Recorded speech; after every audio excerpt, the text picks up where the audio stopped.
is actually the start of a project that I'd like to bring you all along with. A couple years ago, my best friend of 30 years passed away suddenly from a fentanyl overdose. He wasn't a drug addict. He had purchased some Percocet from a drug dealer because he had lost his job and didn't have any insurance. Turns out those Percocet were laced with fentanyl. He took a couple thinking he was going to relax after a workout and ended up dying alone on his floor with blood coming out of his eyes and his mouth and his nose. It's not something that I think anybody should have to go through. And I mean, sure as hell, when I was younger, fentanyl didn't even exist. So to lose one of my friends to it is just like, what do you do? What can you do? I mean, it's not like he had a heroin addiction or a methamphetamine addiction or he was pill popping all the time, because it wasn't like that. This was a complete freak accident, and it's happening all over the country right now. To give you guys a little perspective, let me grab something here.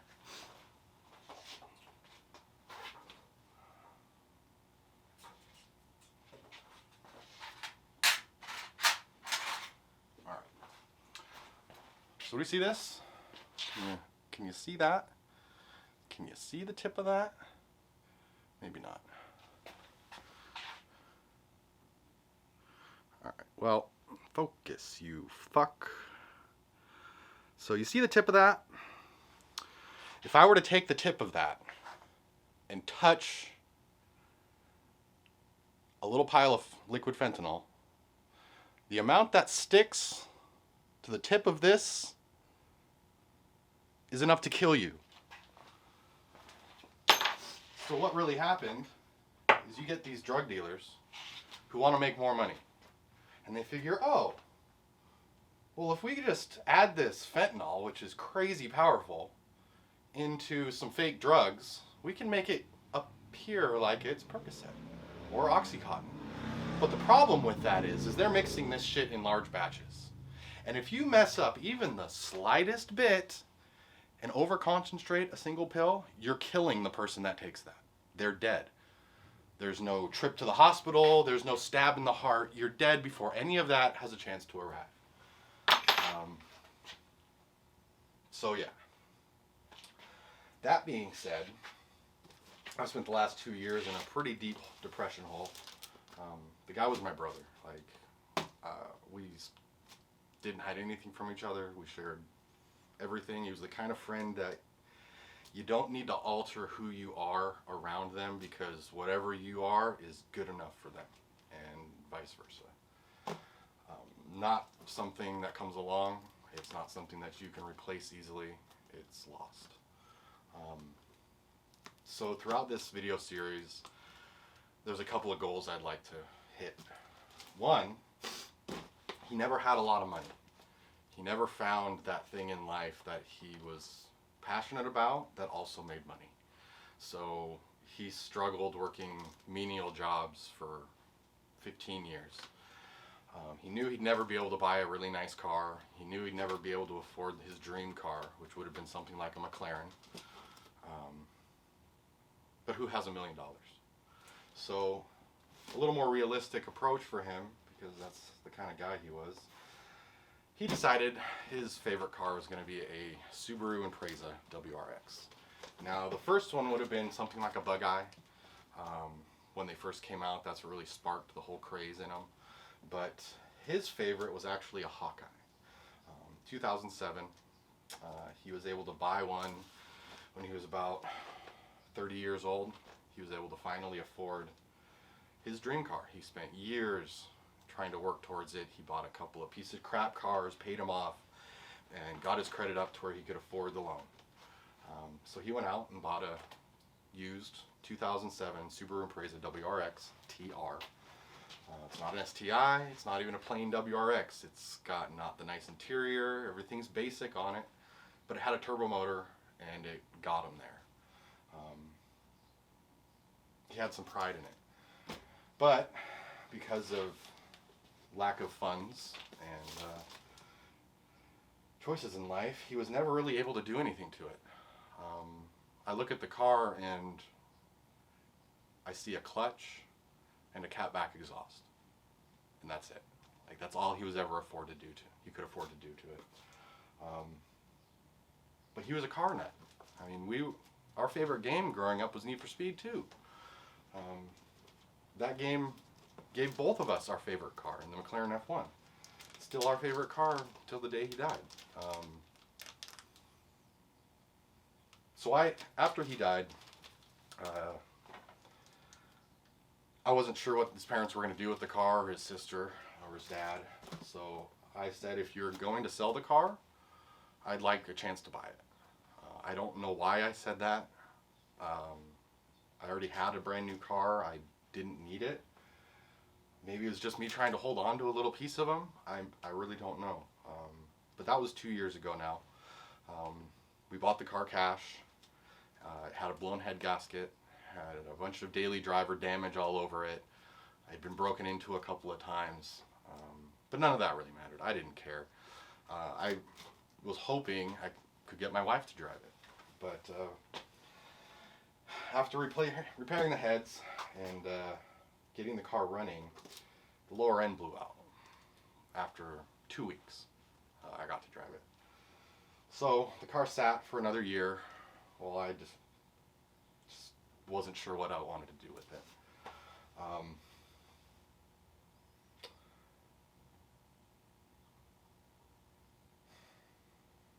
But after about the 2-year mark, since he died, I started to feel a little bit better. I'm not really sure why. Maybe just time heals all wounds. I don't know. But it is comical that he did say before he died that if he does die before me, that I'll mourn him for 2 years and he'll haunt me. So maybe he did, maybe he didn't. I don't know, but it did take me 2 years to come to terms with it. There was a lot of emotional stuff going on in that I'll try to go over and bring you guys along the ride for. I knew him since we were 5 years old. I met him on a soccer field along with quite a few other of my childhood friends. But of all of the people that I met that day on that soccer field, he was the one that stuck around. But it wasn't easy. So with that, I decided to try to build the car into something that I feel like he deserved while he was alive, because he never really had the opportunity. When I was in high school, I built a car. I built two. I had a couple of 80s BMWs that I turned into really nice cars. And I was fortunate to be able to experience that, having a really nice car that you could be proud of, that when people walked up to it, they were just like, wow. And that's not something I don't think he ever got to experience, sadly. So what my plan is to take that car and try to turn it into a show car of some sort. Maybe not the best, maybe not the most complete. I'm going to try to keep it to stuff he would have done, which means not overdoing it. But me being me, I'm going to try to do it as solid as I can. So I started with an IAG Stage 2 2.5 liter short block. This has forged pistons, forged connecting rods, King race bearings, and a crank out of a 2017 or newer Subaru STI. I believe this block is going to be a solid base for what we plan to do with the rest of the car. I haven't even ordered the majority of the parts for this yet. This is just the first one to arrive, and we're going to get it mounted up to an engine stand today. So come along for that ride. I apologize for the audio and the quality issues. I'm just using what I have to record this. I only have one camera, so everything that you see is going to be shot using this. If you see cuts, it's because I have to move the camera or whatever. But I appreciate you guys coming along for the ride. In each episode or each video that I put up, I'm going to try to talk about some aspect of our relationship, starting from the beginning, going all the way up till the time he died. He and I had one of the best dialogues of any friend I've ever had. Both from crazy, off-the-wall conversations to intellectual, religious.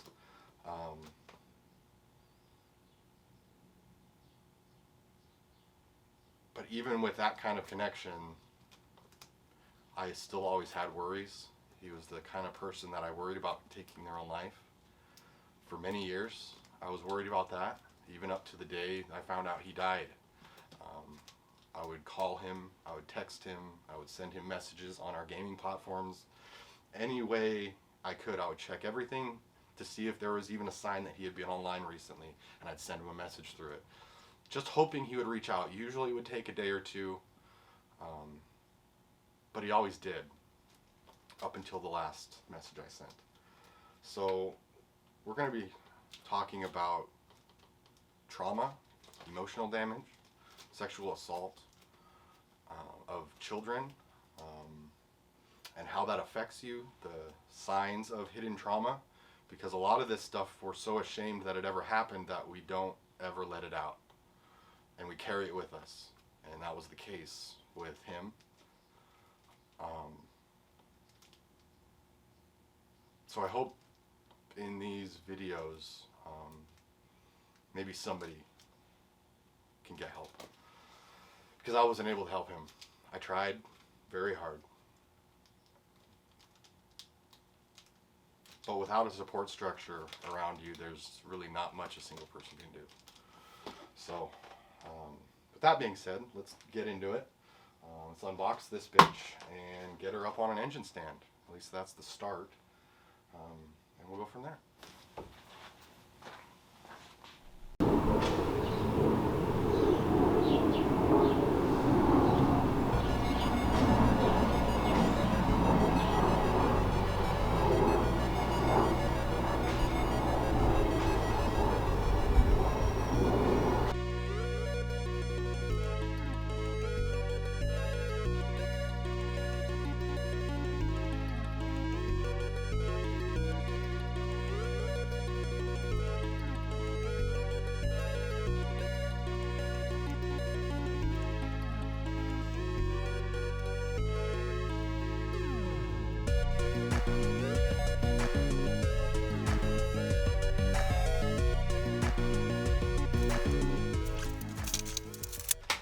Don't you just hate when you buy a box of gloves and every glove is inside out?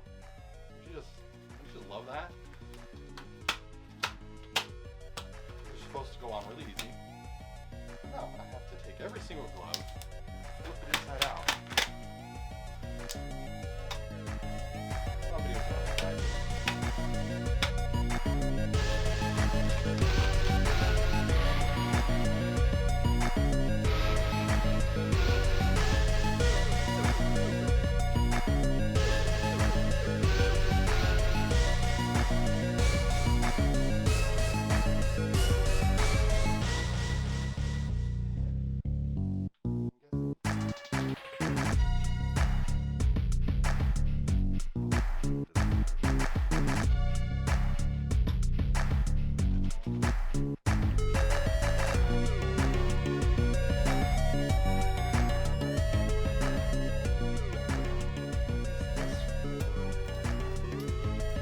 going to know what these studs are for?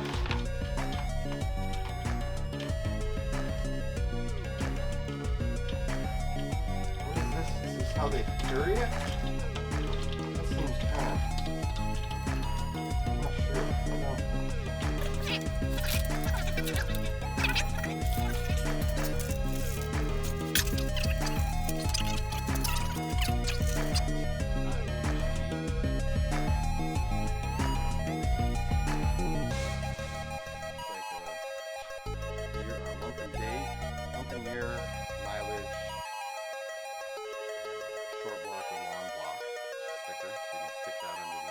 Somewhere, so in the future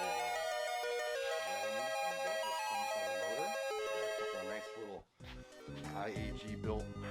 stickers. I was wondering about that. I'll have to put one of those on the car. I think one will go in the toolbox maybe. Now you're going to notice in my shop, most of this stuff's Harbor Freight special, or in the rare occasional splurge for something like a snap-on tool. For the most part, all my tools are pretty cheap. What do we got here? Sure, block all my installation documentation.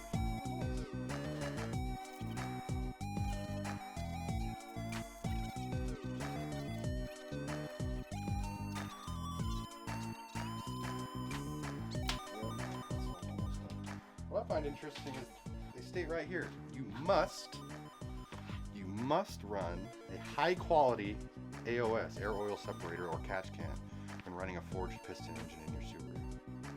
Why is that? That's what I want. Why would they say that?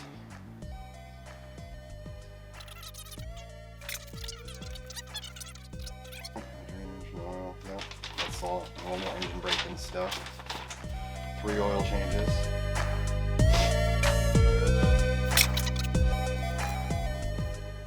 Huh, wow. They want you to do a bunch of oil changes for 3,000 miles. My guess is every 500 miles. Something like my Jeep Straight 6, they have you do 2 oil changes and that's it. You run it at like 25 miles an hour for like 500 miles. With starts and stops and cool downs in between. Okay.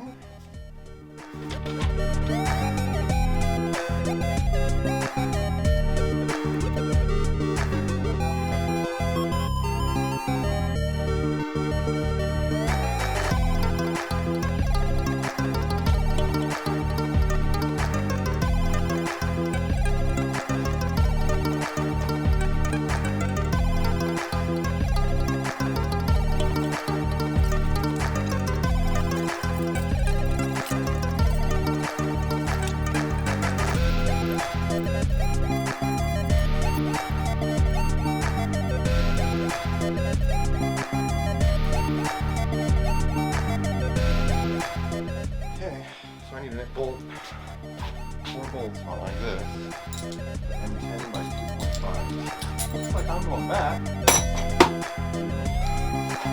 Art store.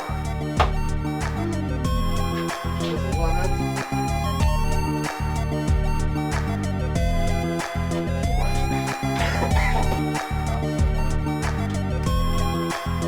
Some hardware.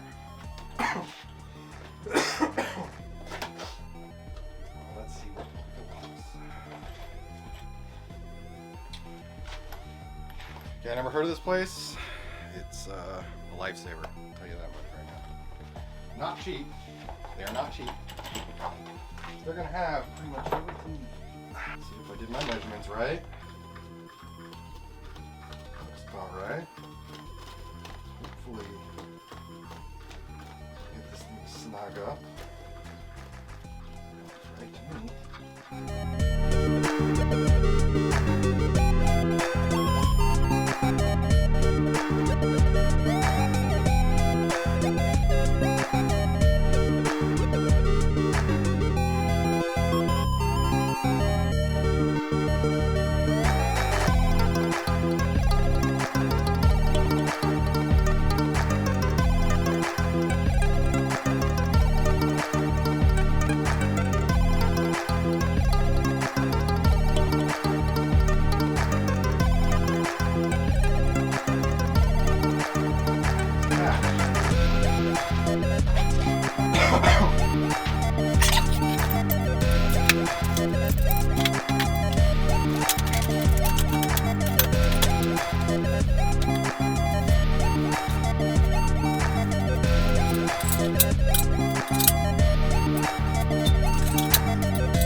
17 STI crank. Exactly. It's nitrile treated.